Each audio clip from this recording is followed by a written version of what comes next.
People using the Torah today want to believe that they can address the significant issues of culture in biblical ways, and specifically with biblical answers and positions.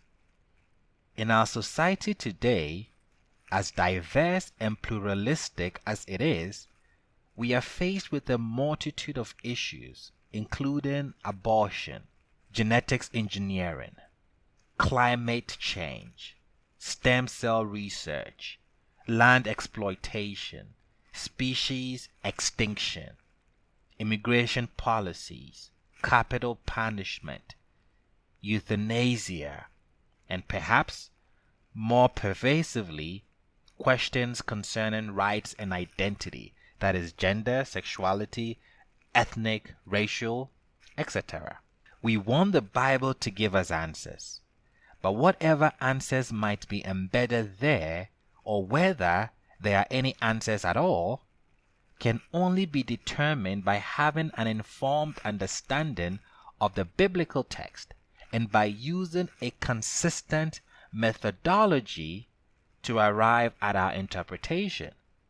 Finding what we can consider biblical answers to these social issues is not as straightforward as it seems because, contrary to what many interpreters imagine, the Bible is not a collection of facts expressing divine affirmations.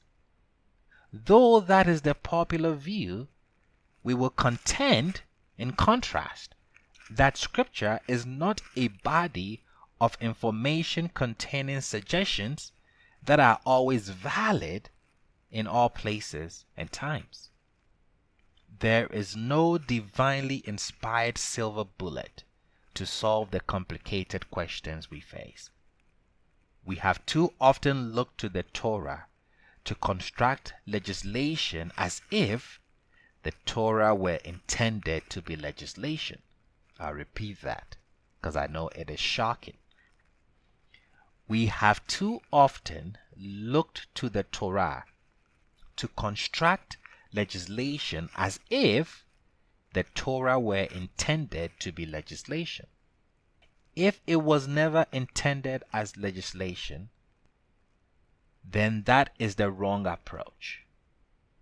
If the focus of the Torah is order and wisdom, then it will provide for us an understanding of order and wisdom, at least in an Israelite context.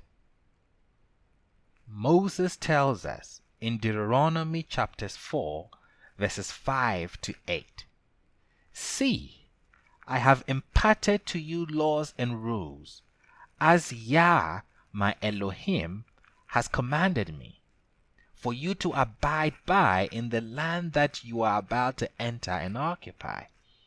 Verse 6, "Observe them faithfully, for that will be proof of your wisdom and discernment to other peoples, who on hearing of all these laws will say, 'Surely that great nation is a wise and discerning people.'